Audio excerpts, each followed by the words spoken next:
Welcome to the number one podcast covering Michigan State basketball. The Final Four is not on the schedule. Join Rod and me, Eric, as we dive deep into the Spartans to get you prepared for every game. Subscribe today for in-depth recruiting updates and fantastic interviews with today's important college basketball personalities like Robbie Hummel. Thanks for having me. I have listened to your guys' podcast numerous times on drives throughout any Midwestern Big Ten city. So I am big fans of your guys' work. Jay Billis. And next time, hey, if anybody in Michigan wants a December tea time, call me. You wimps won't show up, but I'll be there. I'll be there and play in the cold. And Izzo will be in front of the fire with hot chocolate. Coaches Thomas Kelly. No problem. Glad to be back, man. Glad to be back. Mike Garland. You just can't sit there and trade twos for threes. You can't do it. You're going to lose. Coming down the stretch, you're going to lose. And more.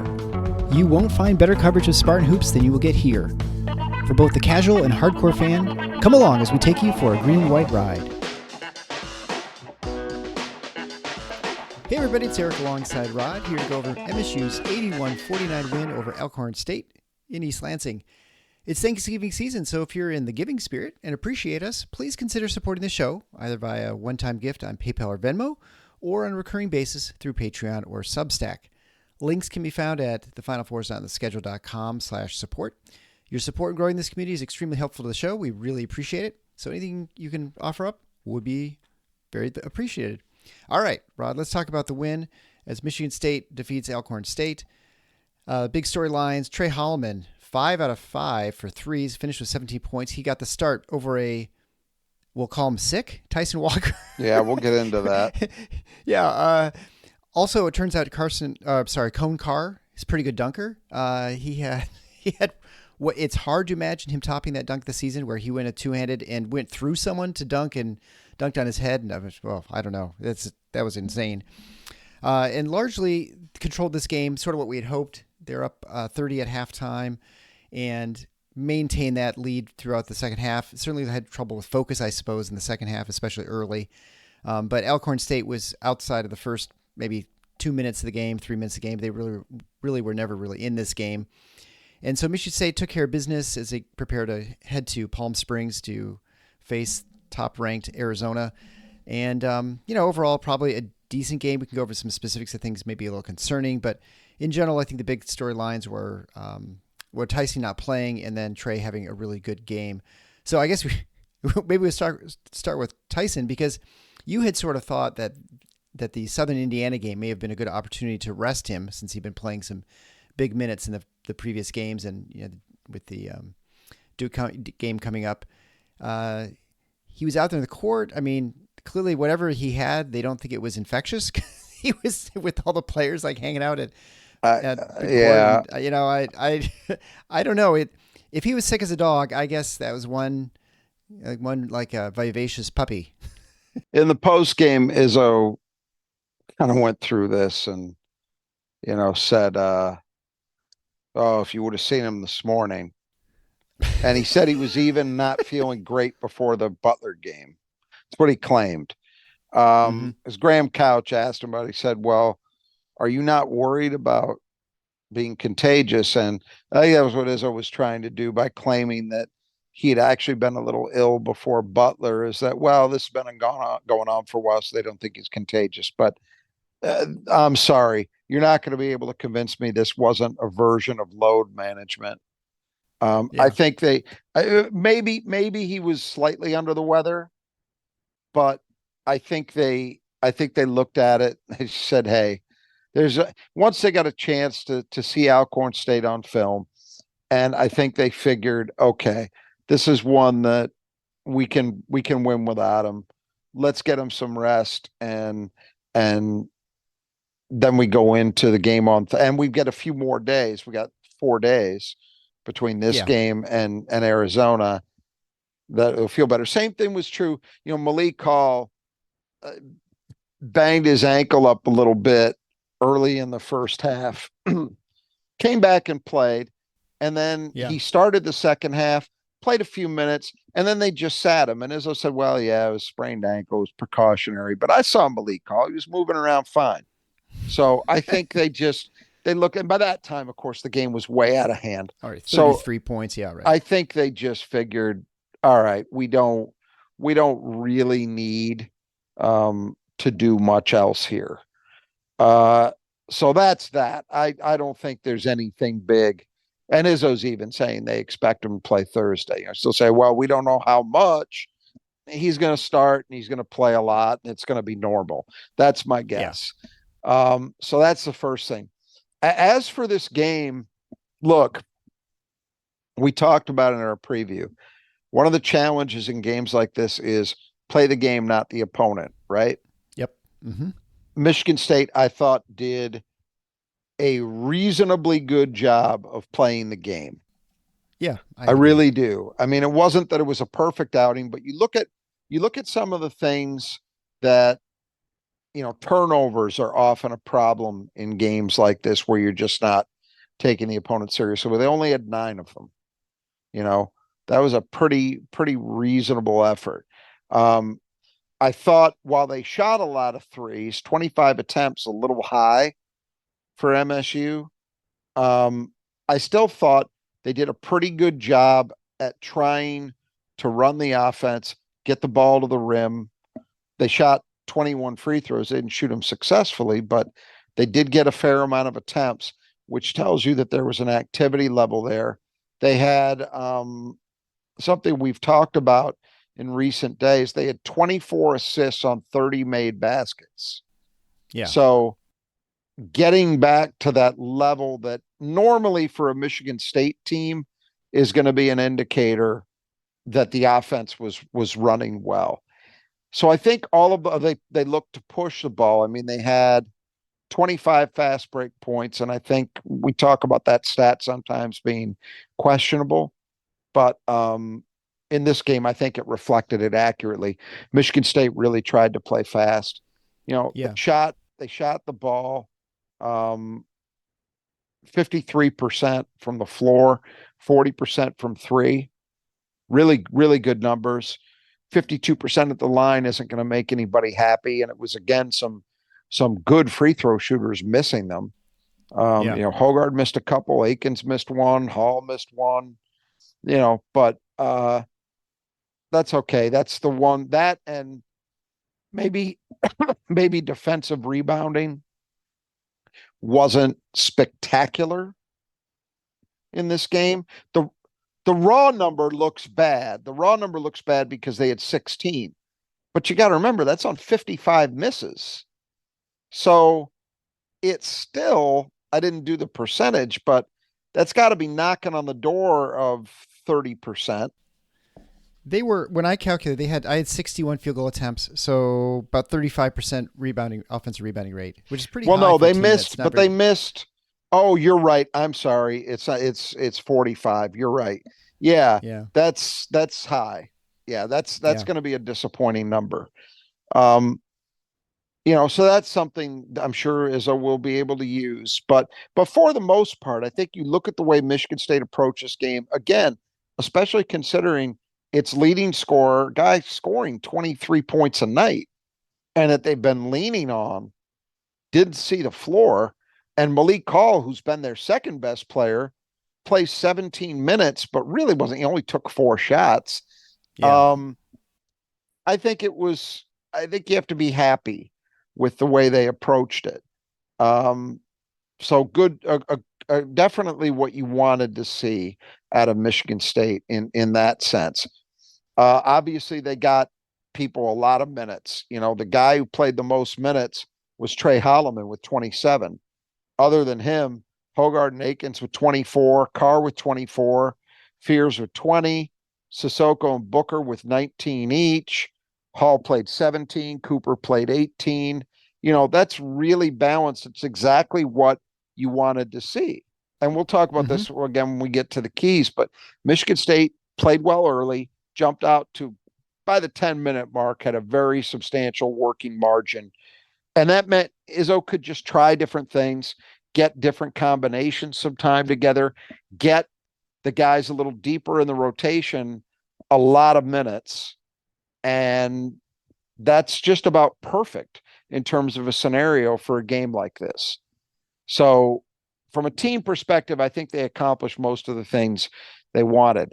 From an individual perspective, I think there were some really, really good things that happened in this, namely Tre Holloman, which you mentioned, with by far the best game of his career. 17 points, 5 assists, only 1 turnover. He had 2 steals, 5 of 5 Yeah. from 3, and then 1 of 2 from 2. Uh, Team high 27 minutes. And from the jump, and it was his first career start too, by the way. There was a confidence about him that I think we've been waiting to see, and we've seen hints of it. But when shots aren't falling, it's hard to maintain that and to stay aggressive, because you start second guessing yourself. If shots aren't going, well, then the next time you're open, you're going to be very inclined to hesitate, right? But Yeah. in this game, the moment you kind of knew that it was going to be his night, at least for me, was the second made 3 he Yes. had. It looked like a heat check, and he still drained it. It was in transition. It was you know what it was? It's exactly the kind of shot that you would expect to see Tyson Walker take in that situation. Exactly. And he drained it. And then at that point, like, all right, it's on. And it just didn't stop. But I thought he was out. I think it was good defensively. I mean, I thought every phase of the game, Tre Holloman was really, really good. And that's what Michigan State needs.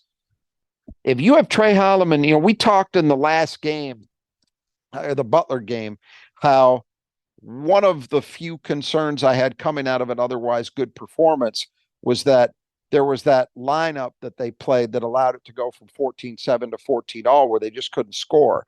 And Tre was part of that. But if Tre is going to play aggressively and he's capable of getting some positive results, well, then that dynamic changes. If you have a confident Tre Holloman and a confident Jeremy Fears, then this team can be the team we expected it to be, the backcourt specifically. And I think another element in that, which was important tonight, is that Jaden Akins did some positive things. I wouldn't say it was a great game for Jaden, but it was a good one. 13 points, but most importantly, 3 for 6 from 3. So again, like Holloman, he sees the ball go through the basket. That's going to help his confidence. He got back on the beam a little bit on the boards. He had 5 rebounds, 3 assists, 2 turnovers, but he was okay there. And I thought he had some moments defensively. Still another couple of gears to get to with Jaden in my mind. I don't think we've even scratched the surface of how good he can be, but this was a positive outing from him for sure in my mind.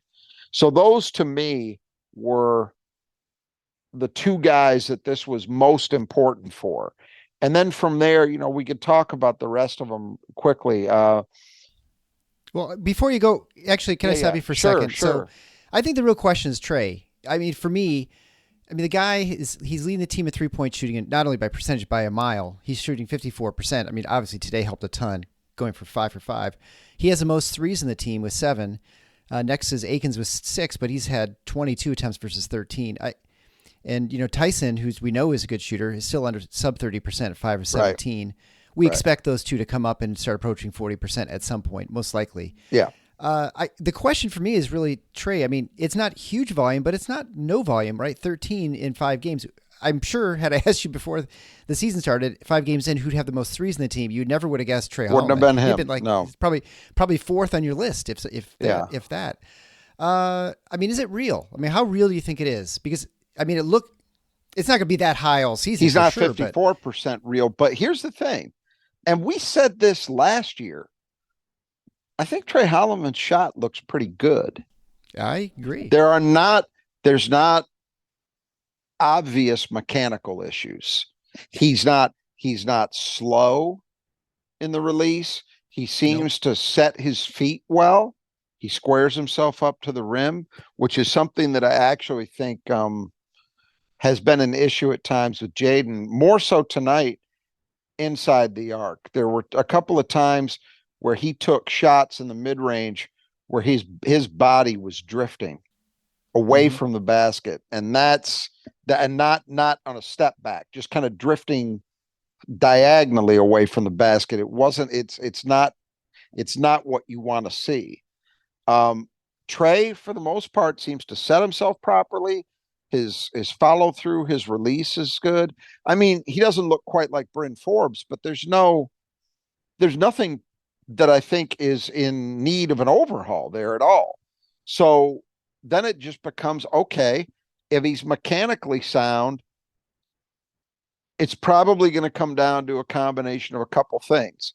Don't kid yourself. There's a little bit of luck involved, but the more important thing is what his judgment is. So is he taking shots where there's an appropriate window of opportunity for him to do so? Or is he taking a shot where a defender is in position to offer a good contest? You know, things like that, I think, are going to play into it. But I felt coming into the season that all 5 Michigan State guards I thought that Akins and Walker would be outstanding. I expected them to both be plus 40% guys from 3, and there's still plenty of time for them to get there or thereabouts. The other 3 guys, I thought all had a chance to maybe be mid-30s guys. Now, we haven't seen it, although Fears hit 1 in this game? No, he did. Missed. He did hit 1 today. No, he missed. He missed his 1. Oh, he has 1 for the season. Okay, yeah. Okay. Yeah, he hit 1 in the Butler game. But I watched a lot of Jeremy Fears over the last couple seasons. And I do believe, if you said to me, well, can this guy shoot, 33%, 34% from 3? I absolutely think he's capable of doing that. AJ Hoggard basically did that last year. And it was good to see AJ hit 1. He hit that 1 late out of the corner. So his second 3 of the season. That's good to see. And then Holloman, again, based on what I had seen from him, felt to me like, yeah, he's capable of doing that. So I think in that sense, if real is, can Tre be a guy somewhere in the mid-30s at least? Yeah, I think he's capable of doing that. And who knows, he may surprise all of us to the upside. I may be underselling him, but yeah, I think he's real in that sense. But it's just more than the shooting numbers. It's just the way he looked, the confidence he was playing with. And we all know what he can do defensively. That's not an issue. But offensively, if he's confident enough to make himself a threat and to get good results, then, they've got something. Yeah. I mean, strangely, he's tied for second on the team in assists, and has the best assist to turnover ratio for the team. And he had that last year. Well. He had that last year, but what's different? Way more assists this time. Yeah, way more assists, which is indicative of what I was going to say. The difference between last year and this year is last year he had a great ratio because when he was in the game, he was basically just trying to manage it. This year, he's trying to do things. He's trying to make plays, and it's a lot bigger challenge to hold down the mistakes if you're trying to make things happen, but he's managing to do it. So very, very impressive game from him, and I think that's got to bring him a world of confidence. So then you look at some of the other guys, AJ, it didn't feel like a great game from him by any means. It didn't feel like he really built much on Butler, but then I look at it, he ends up with 11 points. He was only 3 for 7 from the floor. Again, he had a couple of shots from the floor that I thought he should have hit that he didn't. He had 1 in the middle of the lane. I don't know why he didn't hit it. 1 for 3 from 3, 4 for 6 from the line, but he did have 5 rebounds and he had 4 assists to 1 turnover. Yeah. So not a great game from AJ by any means, but certainly not a problem. Carson Cooper, not huge production, 4 points, but 4 for 6 at the line.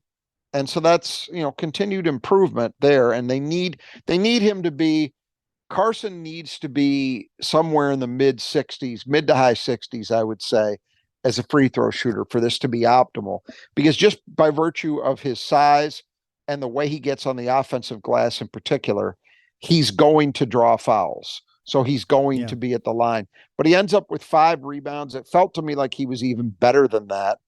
And then 2 blocks. And I thought defensively, he was really good again. He was staying tall, did a nice job around the rim, gave him a presence there. So, overall decent game for him. Malik, we talked about, didn't really have to do very much in his 17 minutes. He did have, interestingly, he had 4 assists in this game.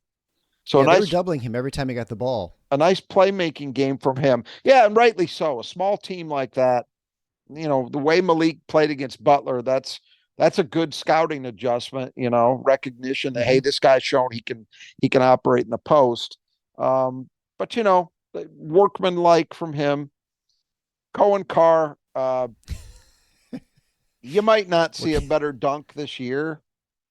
Now I say that, and the year is young. If we do, it's probably going to be from him. That was something else, and I think it was nice for him. He's had probably after the opener, he's had kind of like 3 games where he hasn't really been able to impact that much, but he was able to play 24 minutes. He goes 5 for 6 from the floor, has a couple of dunks, including just a spectacular one, 3 rebounds, had a block shot, and I thought he did a really nice job defensively in this game. That's where I thought he made some progress. So, good outing for him just to play those minutes. Jeremy Fears, I thought quietly, and he's not going to get a lot of attention, but he had 9 points, which is a career high in 20 minutes, 4 for 5 from the floor, 1 for 2 at the line, had 5 assists to 1 turnover, and had a spectacular block and 2 steals, including one that he turned into a turnover for touchdown, which was a very impressive play, actually, because it wasn't easy. He had to use his body and his strength to be able to finish that. It should have been an and one, honestly, and it wasn't given to him. But here's the thing I really liked about Jeremy Fears. I thought Jeremy Fears, this game was the first time that we've seen where I think he can be most effective offensively this year. He was able to use his body and feel to get himself open in space in the mid-range. And I thought he did some really nice work in there. I mean, like, when I say mid-range, I don't mean 15-foot jumpers. I mean 8 feet from the bucket, kind of middle of the lane or just outside of the lane. I thought he really did a nice job of using the dribble and using his court sense to find shot opportunities for himself. And that's something I've seen him do in high school a lot.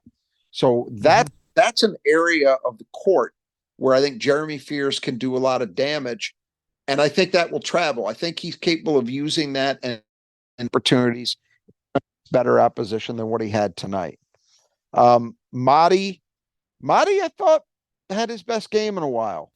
It wasn't I think spectacular. He's better than Cooper, if you compared him to. Yeah, 7 points and 7 boards in 19 minutes.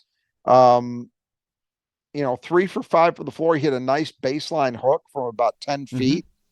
Had a couple blocks. I thought he played with a lot of energy. He showed a lot of toughness. The rebounding was nice to see. So overall, good performance, something to build on for a guy I think needed one. Book, there were things I liked. He needs minutes. He played 19 minutes, which was really good. Yeah. I liked the 5 rebounds. What I liked out of Xavier Booker on the boards tonight is every single one of them seemed to be in traffic. He didn't get easy rebounds. And if you watched him, he kept the ball high consistently. That's something that can be very difficult to teach big men, especially young ones. They have a tendency to want to bring the ball down when they secure it. That leaves them susceptible to getting stripped and or just jostled and the ball comes loose. They don't secure a rebound. I thought he did a really best job I've seen from him securing rebounds. And I thought he was decent defensively in this game. Offensively, look, every one of those 6 threes he took were wide open. Yeah. So you want him to take them. They just weren't falling except for the one that banked in. Yeah. But, I still, with what he did rebounding wise and defensively and just playing the 19 minutes, that's really good. So I think you look at it, Michigan State got a lot of productive basketball out of a lot of people. Nothing spectacular except for Tre. He's the one guy you'd say, yeah, wow, that was, and a couple spectacular moments from Coen Carr, but just like I had said a few minutes ago, almost a near perfect scenario for how a game like this would play out. Yep. Well, it was definitely a fun game to go to. It was always nice, as we were kind of talking off air beforehand. Coming off the Lions' come from behind victory over the Chicago Bears to go to 8-2, and the first time in 60 years they've had that record. So before either of us were on this planet, so quite unprecedented, the whole affair. It's been a great, if you go back to Friday, it's been a great weekend. Michigan State basketball wins both of their games comfortably. Michigan State football gets a win. Michigan State hockey, which hasn't been relevant for a long time. Wisconsin. I don't know if I've ever talked about this in this podcast, but people who are my age, I was in school at Michigan State in the late 80s. And Ron Mason. If you were in that time, you will remember that student hockey season tickets were harder to get than student season basketball tickets. Way harder, because you had to enter a lottery. There was a weighted lottery depending upon your class year. If you were a senior, you had much better chances of getting season hockey tickets than a freshman, for example. But hockey was a much tougher ticket than basketball in those days, believe it or not. And to see Adam Nightingale reinvigorating the hockey team for the first time in a long time, they sweep the number one team in the country. A lot of good things happen. And then on top of that, Michigan basketball loses. Michigan football wins barely, but they've got massive, massive problems off the field, and they might have some on the field. We'll see. So it's a weekend that almost could not have gone better.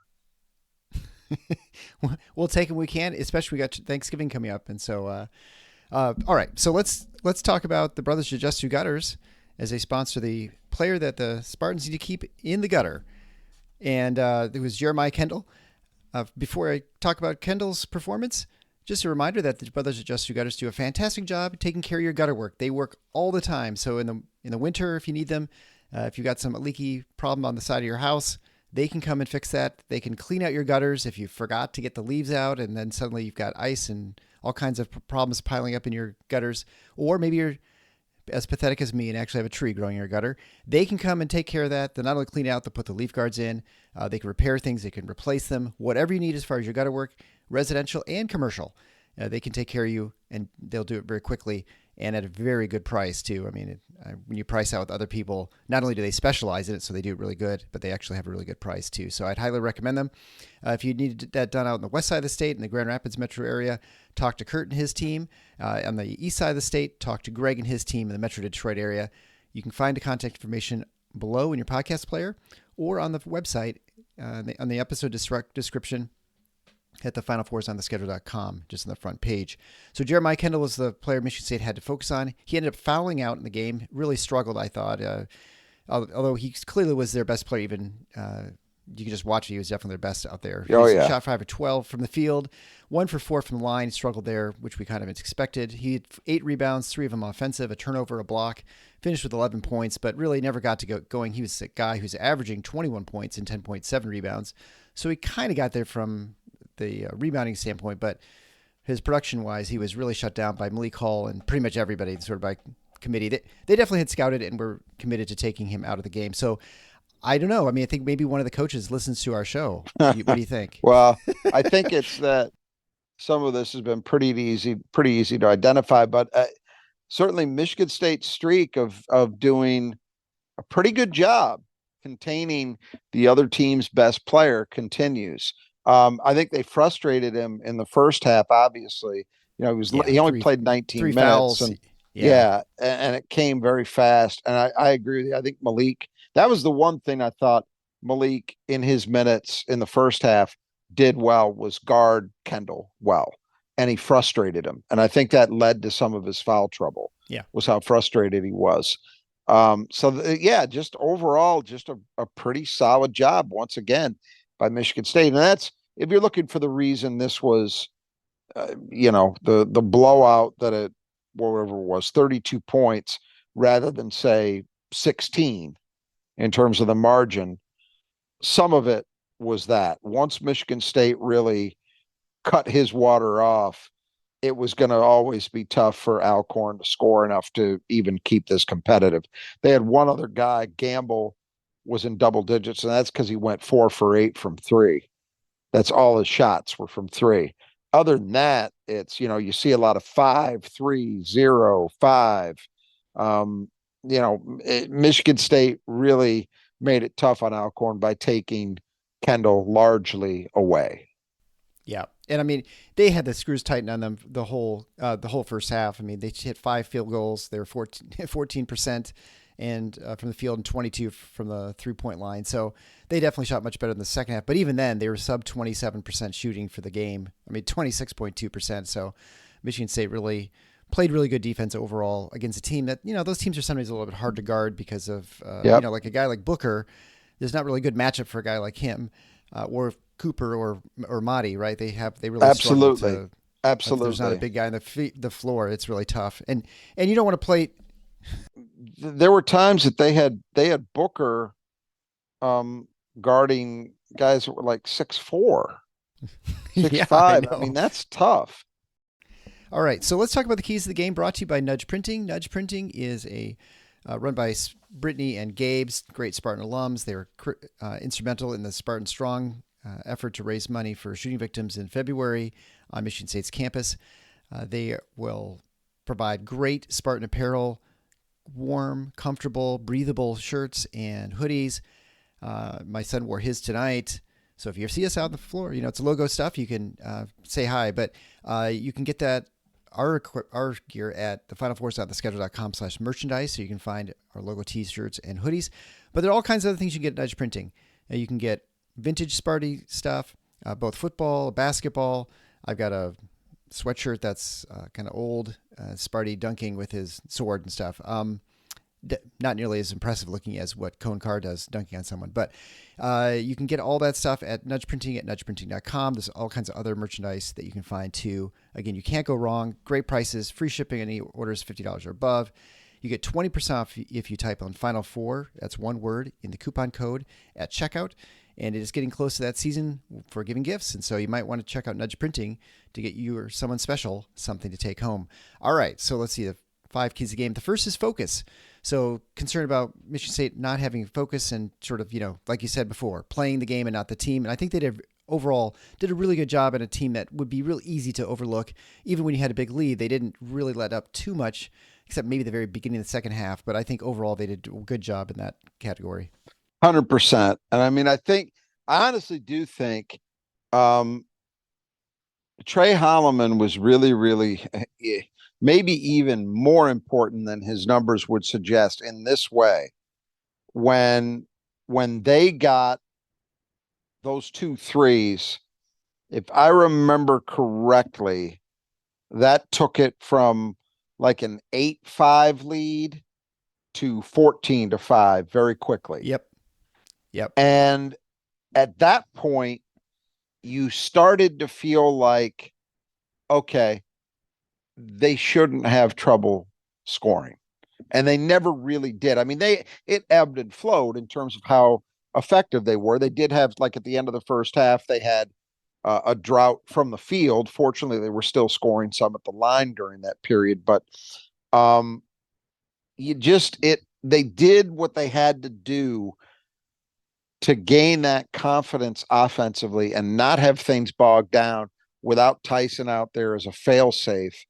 And that allowed them to get a big working margin, which made it easy to flow. But the focus that they came out with, the fact that Tre Holloman came out ready to play in his first start, did not let that rattle him at all. I think that's a good sign that there's 2 guys this season who have made their first starts, Carson Cooper and then Tre Holloman. And I think with both of them in different ways, they showed that those were good decisions by Tom Izzo to give those guys the opportunities, and they took them and ran with it. They made the most of it. So, but overall, again, a lot of the things that you look at as signs that maybe you weren't as locked in as you would want to be, good, effective defense pretty much for the whole 40 minutes and low turnover numbers, both good signs. So I think they came out and focused to the level that was required. Yeah, for sure. Second key to the game, defend without fouling. I thought they did a great job with this as well, especially the first half. They only gave up 6 free throw attempts, a team that really relies on the free throws. The second half, they had Alcorn State had 14, but a lot of those were late, kind of when it didn't really matter, when it was even the game was sort of out of hand. So I think, overall they did a very good job of staying in front of people and then walling people off. I do think that at times that driving action caused some distortions so that people were out of position for rebounding, which I think contributed a little bit to the offensive rebounding edge for Alcorn State. Yeah, and some of the fouls were unnecessary by Michigan State. It was guys reaching on some occasions, big men just kind of. I know Book was guilty of this once, where he had a small, because most of their players were small. He had a small guy trying to score against him inside. And Xavier's 6'11" with like a 7-foot whatever wingspan. And jumping. Just go up. Well, don't even have to jump. Just go up straight. But instead he was swatting down. It's like, you don't need to do that. So overall, I'm okay with what they did. As you say, the second half, it was worse. But, 20 free throw attempts to that team. I don't recall what they were averaging, but it was considerably more than that. I think it was 30 is what you said. Okay. If I recall, but so they were like that. They were rated very highly. I want to say they were in the top 50 in free throw attempts versus free throw attempts per field goal attempts. So they're getting there a lot. They weren't shooting it very well, and that carried over today. They only shot 60% with the ones they got. But against a team like that, 20 is a fairly normal number for free throw attempts in an NCAA basketball game. So I think you give Michigan State at least a mild check mark there. Yeah, especially when they hit 12 free throws and that's only 4 less than all the field goals they hit. I think that's probably a pretty good number. The third key to the game was the boards. And we kind of talked about that a little bit ago. Alcorn State, pretty high offensive rebounding percentage of 35. Michigan State also was good offensive rebounding at 37. I think you probably would expect a little bit more. But the first half, they just weren't missing much. And then again, they were shooting about 60% from 3 and about 60% from the field and about 60% from the line. And then I feel like the second half with the rebounding, it sort of got weird, partially because of just the strange lineups that Michigan State had out there too. And I think just people, like when Booker was out there, sometimes he's playing the 5, sometimes he's playing the 4. I think it's almost too many variables for him to sort of try and remember where his assignments are and what he's supposed to be doing. And so I think people are just a little bit out of position.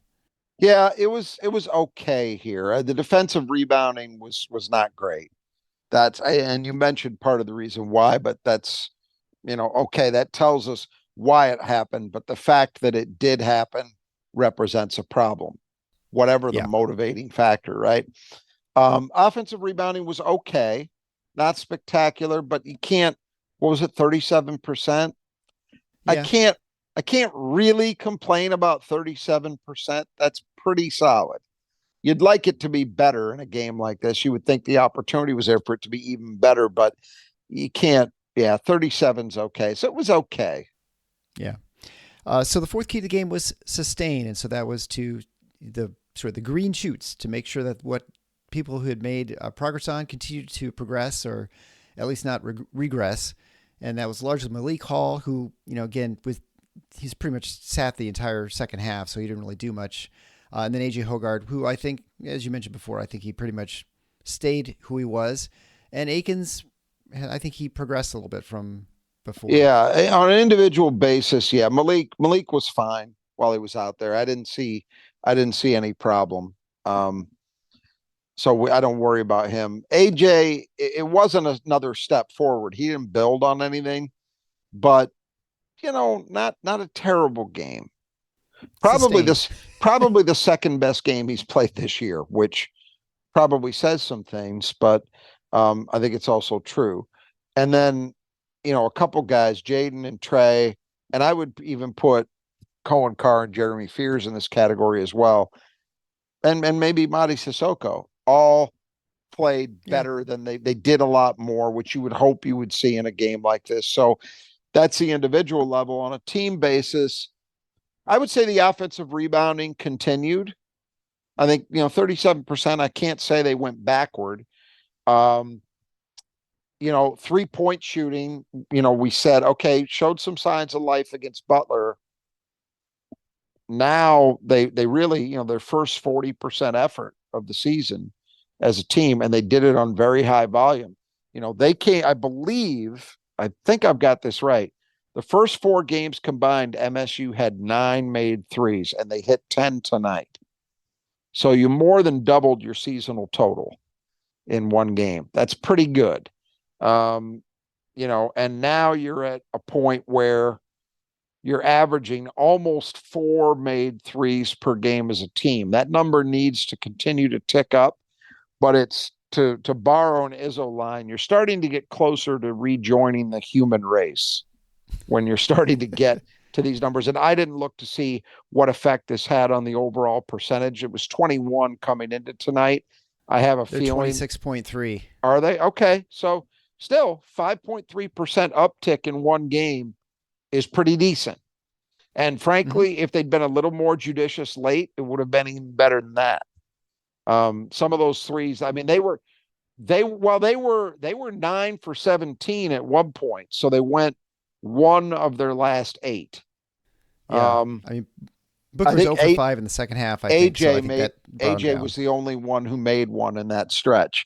They even got Nick Sanders missed one at the end that cost them in the numbers, but still we're seeing progress. So you would hope that's going to continue to tick up. And especially as we can expect to see Tyson and Jaden start to approach the levels that we would expect of them individually, the whole thing's going to change. So overall, I think MSU was a solid job at sustaining progress. You don't go into this Arizona game really thinking, boy, we're right back to where we were heading into Duke. It doesn't feel that way.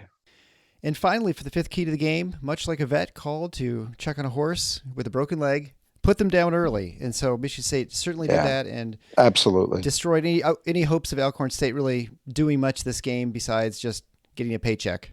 Look, it happens. There was a team from their league tonight, Jackson State, who walked into Missouri and beat Missouri at Missouri. Wow. So it can happen. The way you avoid that happening is you snuff out any hope early. You don't let teams like this hang around. And that's exactly what Michigan State did from that point where Tre hit those triples. That was it. They were off to the races. Yeah. And that's exactly what you wanted to see. And because they did that, it enabled them to really spread the wealth around in terms of minutes, in terms of shots, all of that stuff, which is all great because there are only so many of these potential opportunities on a schedule, right? And we know that there's only so many times that Michigan State will get a chance to play so many guys this many minutes. And so you want to take advantage of them. And there have been years, there's been the occasional year where it doesn't happen. I think back to that. I think it was the COVID year, not the one where the tournament got canceled, but the next year where Michigan State, if I remember, their schedule that year for COVID reasons was oriented toward playing all the in-state schools in non-conference. So they go out and they beat Duke. I can't remember who else they beat early. Got off to a nice start, but then they were playing the U of D's and the Oaklands and Central, and they're playing all these Michigan schools and really struggling. And those are games, and they had to claw out wins in a lot of those games. Those are games that you hope going in, you're going to get opportunities to do some of the things we saw Michigan State do tonight. So when they do pop up on the schedule, you really want to take advantage of it. And Michigan State did that. Yep. So the Steven Izzo watch will still continue as he was unable to score, although he did get a nice cut under his eye. It looked like Yeah. it looked like they were enforcing him out of the game. So we're not sure if he'll be active for the Arizona game, but you have to stay tuned. But I think Tyson Walker will be active, although he was sick as a dog eating popcorn on the bench.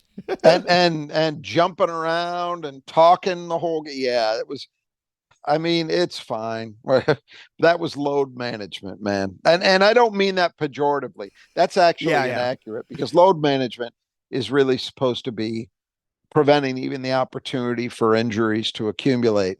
In Tyson's case, I think we know he's had a rough start to the season in terms of getting banged around. And so I think this was a really good decision on Michigan State's and a lot of part. minutes. He's played a lot of minutes because he's had to. So two other notes probably worth mentioning. One is that I don't think we've talked about is Garrick Norman is going to be redshirted, barring some sort of development in the season, which is hard to imagine. But I guess injuries would be the big one. So that's. I think it sounds like everybody's okay with that, and from the way the minutes are distributed this season, there's very little likelihood that he's going to see a lot of time on the court anyway. So it's going to be best for him because next year they'll definitely have a need for him. We said this coming into the season. I think there have been a lot of years in the Izzo era where somebody who's where Garrick Norman is would have gotten opportunities to play. Maybe not always a big role, but they would have been somewhere in the rotation because by all accounts, there's one thing for sure that he can do, and that's shoot. Izzo's been saying it all summer, all fall. And that alone would get you an opportunity, at least for some spot minutes. But this team, especially when you get Tre and Jeremy playing, and factor Coen Carr in there too, because he does play some wing minutes as well. When you get those guys playing the way that they played tonight, let's say, and they've shown glimpses of it in other games, there just weren't going to be the opportunities. And we sort of anticipated that coming into the season. So it's a surprise only in one very narrow sense that in today's game, you don't expect guys to take red shirts. But I'll tell you, even from the player's perspective, in an era where you have the one free transfer available to you, it's a really smart thing to do because it preserves another year of eligibility. And there's no question that I'm not saying any of this expecting that Garrick Norman is going to transfer. I certainly do not hope that happens. And I think he can be a very good player at Michigan State in time. But for any kid, just a generic college basketball player, having more eligibility available to you is a better thing. It makes you more attractive because teams absolutely are going to be more interested in guys that they potentially could get 2 years out of or 3 years out of instead of 1 year, So it's a smart move. If you're not going to play or it's going to be very difficult for you to get any kind of consistent minutes, the red shirt makes some sense. That's another area where the portal has sort of turned things around or upside down a bit from where they had been heading, because we had definitely been in a trend where redshirting was becoming less and less common, especially at any level, because the mid-majors didn't want to do it because it meant that they would be more prone to be losing a guy as a grad transfer once they got that far. And the major programs didn't want to do it because guys were unhappy. Well, now there's actually a pretty good reason to do it. So I think it's the right call for everybody. And, Izzo's left the door slightly ajar that if circumstances dictated it, they could always choose to take it off him. But for right now, that's the plan. And I think it makes sense. Yeah. And for everyone's sake, let's hope they don't need him because absolutely some problems happened this season, which actually brings the next bit of news, I suppose, and that to talk about Walker jumping around. Also, Kohler was out there pretty active on the bench, jumping up and out. So, there's talk, at least in the radio show, that he may we'll see him playing. It makes it sound like maybe even next week. I don't know if that means Georgia Southern or if it's the game after that. But It sounds like he's close-ish, that he's maybe not as far away as we had expected. They were initially estimating that maybe around Christmas or the week before Christmas, but this could be a couple weeks earlier. Well, I mean, we'll see, but I think we may get to see Kohler a lot sooner than and then, where those minutes come from, that'll be kind of interesting to see how that all shakes out over the next few weeks, games. Obviously it's encouraging, and it will be very interesting to see what that does, because, right now Michigan State's had a 10-man, they basically got 10, well, they do, not basically, they actually have 10 scholarship players available to them, because I'm not counting Davis Smith, even though technically he is. You know what I mean? There's the 10 guys that play in games. Jackson Kohler is going to get opportunities to play. So what does that do to Michigan State's rotation? That is going to be a very interesting thing. I think potentially it impacts. Let's put it this way. I think the only guy I don't think it impacts at all is Malik Hall. Malik Hall is going to play the minutes at the 4 that make sense for him to play regardless, because he's just the best, most consistent presence that they've got, which is saying something. Consider people criticize Malik for inconsistency, but it's true. So he will not be affected by this, but everybody else in that 4 and 5 camp is potentially impacted by Jackson's arrival. So right now you've had a nice little thing going with Carson Cooper and Mady Sissoko more or less sharing the 5 kind of evenly. It's varied from game to game how those minutes have been split, but you add it all up, it's pretty close to even. Yep. And then you've got behind Malik, you've got Book getting some minutes here and there. Tonight was an exception. He's played far less in most games. And then Coen Carr getting some minutes at the 4.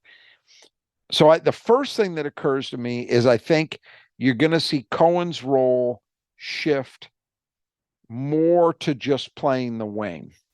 Yeah, I agree. That's the first thing I think you're going to see happen, because I think they talked a lot about Jackson playing the 4 in the fall, and I will admit to having my doubts about that from a defensive perspective, but we have to see him play. I haven't seen him play real games since all this is talked about. He got himself in a much better shape. I know that much. So you would think his conditioning is better. You would think his ability to move is better. But then again, he's also coming back from a stress injury with his foot. So you have to see how that impacts him. But if he can handle the 4, then I think he could cut into some 4 minutes. Even if he's not, I think, and they don't talk about this at all, but to me, in a pinch, Carson Cooper can play some 4. Because he can guard 4s. Defensively, he can do it. It's not optimal offensively because you have some spacing issues with that. You can't really stretch a defense easily that way unless Jackson Kohler happens to be the 5 playing with him and Jackson proves capable enough of hitting from range that he's going to force defenses to extend. And then you don't have a problem. But you could see I'm talking about a lot of different moving parts, right? It remains to be seen how much it impacts all of those guys. But I think it's going to, because I think they're going to give Jackson opportunities, and he's a guy they absolutely think can stretch the floor. We didn't see him do a lot of that last year, but I know he has it in his game. And we do know that he's also a guy who's a viable post-up threat. And he's got a knack as a rebounder, especially in the offensive end. So I think the questions for me are these. It's for him individually, how well can he defend and what kind of guys are we asking him to guard? And then how real is an improved consistency with his jumper? Can he give them a stretch element that they lack otherwise, other than Malik in that post group? And then defensively, who can he guard? Those are really the issues. And then from there, how much does he impact the playing time of those he's playing with in the post? I mean, I do not think Tom Izzo, even though he's a guy who loves big playing groups, I think finding minutes every single game for 11 guys is going to be hard. So what does that mean? I think it's an open question. Does it mean Xavier Booker doesn't play in some games? He'd be, if you just look at the playing time allocations thus far, he would be the guy, you know? For sure. But I don't think they want to do that for a lot of reasons. Most of all, if you do that and you're not playing him, he's not developing the way you need him to develop to be to be in the spot you want him to be in by March. So how does all that play out? I know, and I can already hear people screaming on the saying, just bench Marty. They're not going to do that. They're not going to do it. Yeah. So on the one hand, I say, well, there's no way Izzo wants to play 11, but then I look at it and think, I don't see anybody they're going to feel comfortable completely cutting out of minutes. So I don't know what happens. It's an open question. Yeah. Well, they talked about playing a lot faster and more full court pressure, and they haven't really done that as much recently. I don't know if they didn't bother today just because of the opponent. So maybe that changes, and maybe that, they try and kind of play a little bit harder, and so then people want to come out of the game. That was always what Izzo said, but we'll see. I guess that, the future, we'll have to see what Kohler looks like when he comes back and make, everyone else to stay healthy, et cetera, et cetera. So we'll see how that works out. I will say this, one more quick thought. Sure. If this is correct, and I don't think you fully fleshed it out, where this came from, Izzo's mentioned it in the last few days, but where this came from tonight was Matt Steginga on the radio broadcast. So a pretty good source. If that's true, and they're getting him back, let's even say the next 10 days. So we're still in the first week of December, they get him back.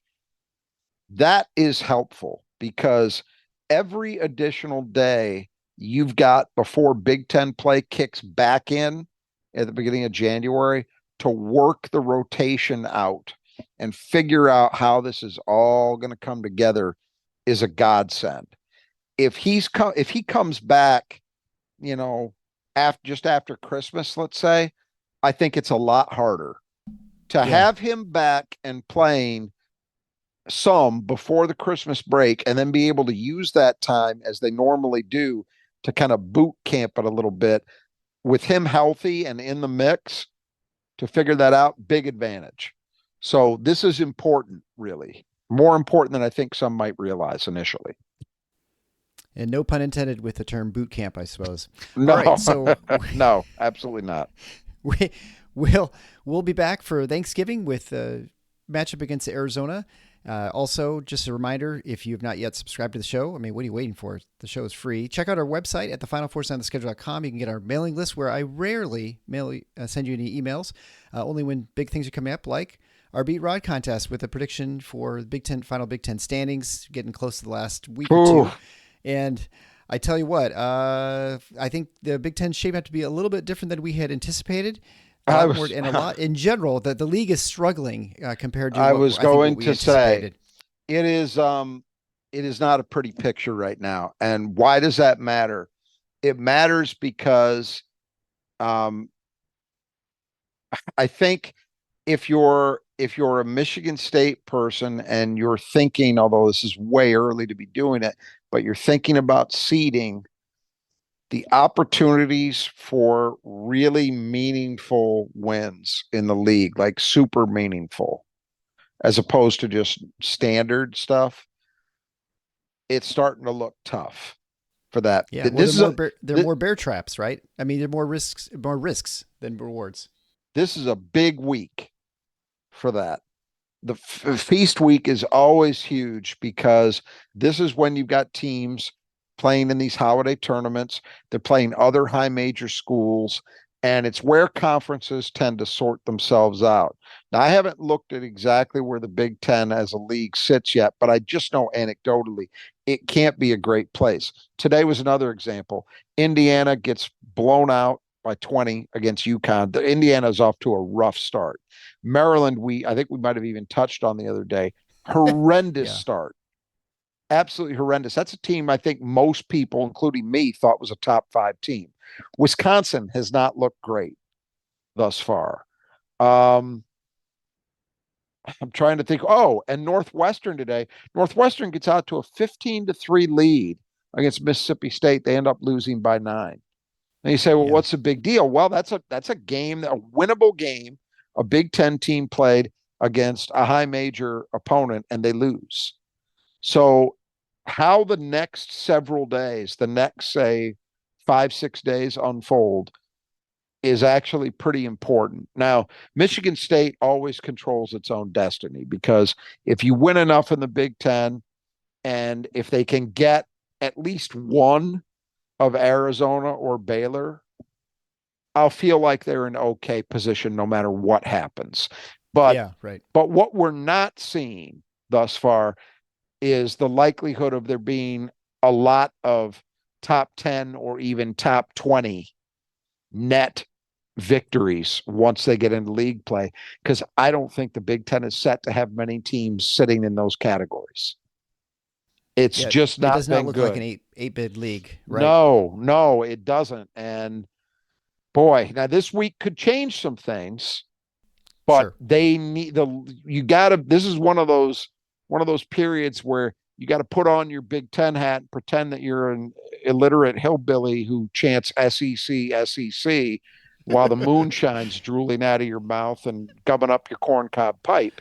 Um, that's and chant Big Ten, Big Ten, Big Ten, because it's to Michigan State's advantage that we see the league start racking up some important wins. The only one I'd say root against no matter what is the obvious one. You want to see Michigan get blown out in Atlantis. Everybody else, I'm a fan. Right. We can be a fan of Aiden Hutchinson, and that's pretty much the. Yeah, I struggle. We'll I struggle with it. We'll draw the line. Yeah. We'll draw the line there, though, right? Yeah. Yeah. So, all right. So, again, check out Nudge Printing at nudgeprinting.com for your Spartan apparel. If you need gutter work or thinking about it, check out Brothers Adjust Your Gutters at brothersgutters.com. And so, until next time, the Final Four is on the schedule. Go green.